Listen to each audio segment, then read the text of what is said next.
Hey y'all, Boogie Night here, how's it going? And sadly, we have come to the end of Ninjarch. It has been a wild ride being able to review Kung Fu and Ninja movies from one end of the spectrum to the other. But like all good things, they must come to an end. So to close out this month, I want to do something I have not done since I began this project. I want to revisit a review I did last year, I think it was September or October. I want to talk about Kubo and the Two Strings again. Now before you internet Nigerians start coming off with salacious and scandalous comments, it has only to do with one thing, and that's because I don't think when I did that review with The Inconceivable, I don't feel like I did that movie justice. Usually when I do a review, I will do the review the next day after watching that film because I need time to think and process that. And it's one thing if I sat down with Greg and reviewed Bob Najafi movies like London Has Fallen or The Last Witch Hunter or a Rudy Ray Moore film, because those movies were fairly simple, but even then I still had trouble coming up with the right things to say. And Kubo and the Two Strings is by no means a simple movie. It is extremely intricate. There are a lot of moving parts to it, and looking back on that review, I just feel like an hour between leaving the movie theater and getting back to the Inconceivable's place to talk about this, I feel like our review was stunted. So I want to talk about this movie again because I love it so much. This is one of my favorite movies. I pre-ordered this movie on DVD so I could get it on the first day.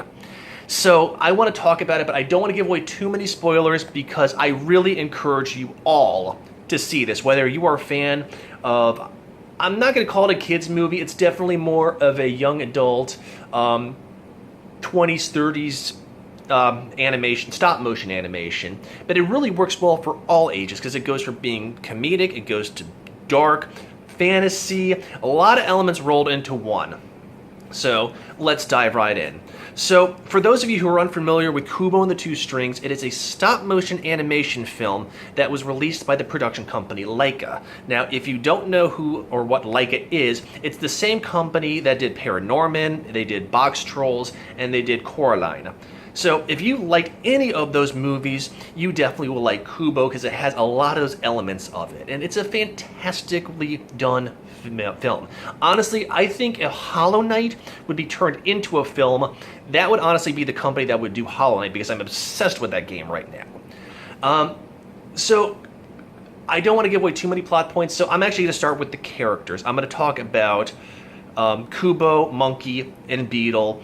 And I know there was a lot of backlash about the characters in this movie. There was a lot of talk about whitewashing. You know what? It's an animation film. Yes, I know it is Asian themed and Asian people. No country's actually listed specifically in this. I mean, there's a lot of Japanese influences and whatnot, but it takes place in not the far lands, that's another point of it. But it's very Asian themed. And yes, I know the big actors are Art Parkinson, who was Rickon in Game of Thrones, Charlize Theron, and Matthew McConaughey. But you know what? You got George Takei in there for 5 seconds just so you can say, "Oh my." But that aside, I mean, it's an animation film, and you have to reach out to actors and actresses that are going to fit the roles. And and Charlize Theron, Matthew McConaughey, and Art Parkinson fit those to a T. I mean, I don't even want to know how many outtakes it was for recording the lines because it was just goofy across the board. I mean, Matthew McConaughey plays a gigantic beetle samurai, but it's Matthew McConaughey as a Matthew McConaughey character. I mean, just that silly, whimsical personality that's rarely serious in these movies, but it works. I mean, Beetle Man is actually, he was cursed, and his short-term memory is worse than mine before I have had 2 cups of coffee in the morning. So that ought to tell you right now how bad that is. But just his comments throughout that, there's a scene where Monkey basically says, like, you know, don't blink or something like that. He goes, well, I won't blink. I don't even think I can blink. Do I have eyelids? And things like that. Or there's another scene where he has to retrieve something. They're like, oh, be careful, Beetle. There are things down there that, well, eyes that'll stare into you and keep you down there forever. You're like, well, I shall not look then, even if I'm being very sincere. And his memory, in the same scene, he's diving down to retrieve the mystery item. I don't want to go into too much detail. And he comes back later after like 10 minutes after like, oh no, he's in trouble. He comes back with a fish on his stick. And he's like, I got it, you guys, I got it. I mean, it's silly, but it's also endearing and heartwarming. Just the antics that get into it. And on the opposite end of the spectrum, Charlize Theron as the badass monkey. I mean, she has no heart behind her fur and her ribcage for the first half of it. Her only goal is to protect Kubo, and it's very much so like, you know, like a drill sergeant. I mean, in the military, she's grooming him to be on his guard and to be careful and to be safe, which for a young kid like Kubo doesn't want to have anything to do with it, but it's a very harsh mistress. So, I mean, there's one scene when she's basically ripping him a new one because of him goofing off. I mean, he's Kubo. He's like an 8-year-old boy or something like that. And he wants to have a little bit of fun even though he's on his mission. But he's like, Monkey, do you ever say anything encouraging? She's like, I encourage you not to die. You know, that's like something I would say if I was really feeling pissed off and snarky. I mean, that's the way it is. But you have these three characters, and the way they work out between Goofy, Beetle, and yes, his name is Beetle, and Monkey's name is Monkey. There is no real name behind them. Just their interaction, they're arguing about something, and Kubo is like, you're going to fight again, aren't you? And I think it was Beetle. It was Beetle. He's like, we're just having an adult conversation. Kubo just walks away going, you're fighting.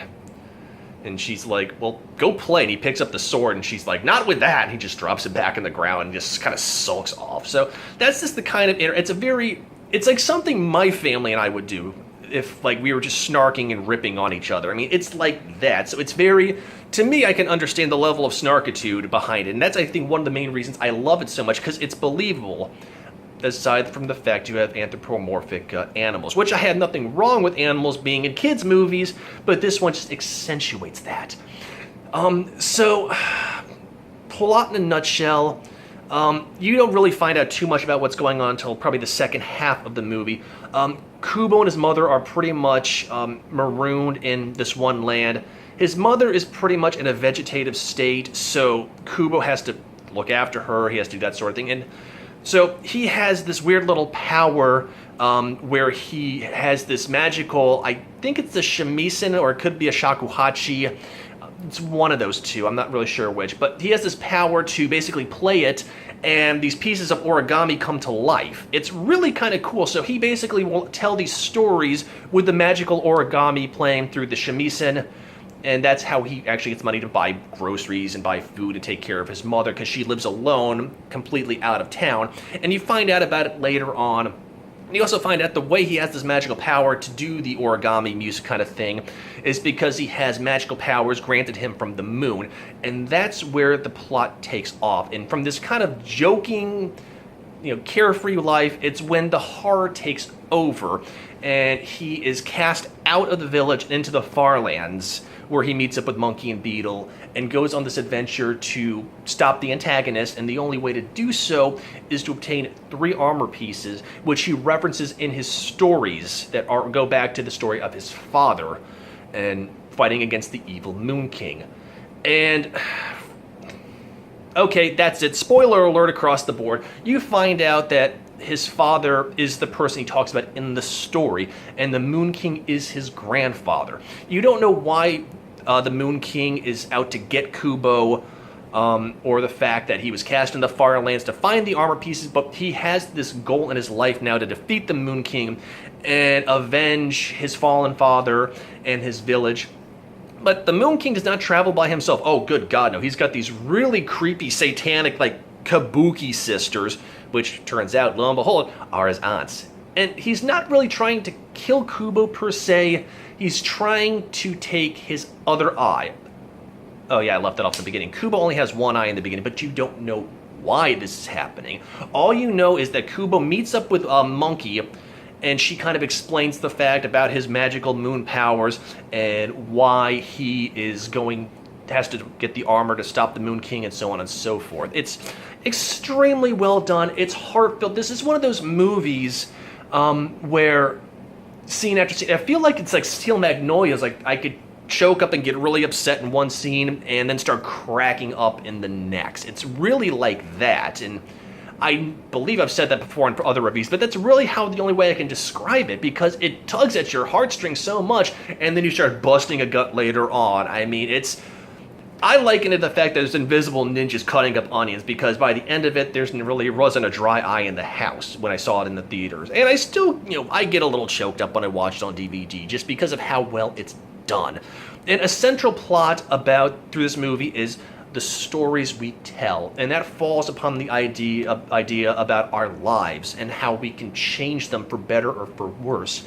And if you know your story and you hold it in your heart and in your mind, you can live it, you can become it. And that's really kind of how I kind of focus my life on, and it's just really good. It's a really well done movie. It's well written. The special effects are fantastic. I mean, it's stop motion, of course, but I mean, there's scenes in the movie where they're trying to find a sword and they get captured by a gigantic skeleton, and just the battles and the way that Beetle and his crazy longbow and monkey just crawling up the skeleton. It's super well done. Things happen out of nowhere because of the moon powers, and I really want to give away some spoilers, but I really don't, because I want you to see it. So you have the overarching plot, you have the special effects, you have the characters. It's so perfect. It's one of my favorite movies to ever see. I probably watch it at least twice a month. I mean, if I need my fix. And I'm not going to say anything about the ending, but the battles, whoo, they are intense. By the end of the movie, Kubo really had this coming of age thing that was just wow. But he has to. It's when he finds out where his story goes that he has to finish it, and he has to complete it, and he has to become the man he is supposed to be. That's not from the story, that's just me, paraphrasing it. So, go check it out. You really need to go see it. I apologize for the vague plot points. I apologize for keeping it brief, but I think my review of this right now goes into a little more detail than I did previously. And honestly, my previous review, I was kind of obsessed with the dog that I was trying to get on the couch at the time. And hey, no dogs in here, just this moron. So you can see it on Amazon Video. You can see it on Amazon. You can buy it on Amazon. You can buy it on eBay. I'm sure you can Redbox it. Take a couple hours out of your day to go see this fantastic movie. It's worth doing. And I can guarantee you, even if you're not a fan of movies such as this, you will walk away from this at least feeling a little bit of some warmth in your chest. So that being said, I hope I did this movie some justice by talking about how fantastic it was, and really encourage you guys to see it. And thank you for everybody who took time to recommend movies for Ninjarge. Starting in April, I've got at least 2 to 3 movies already lined up in the pipeline, and another one in May that I'm definitely going to be watching with Barry Grave because it was her recommendation. So until then, I hope you guys have a wonderful Friday, a wonderful weekend, and I will catch up to you on the flip side, all right? Peace.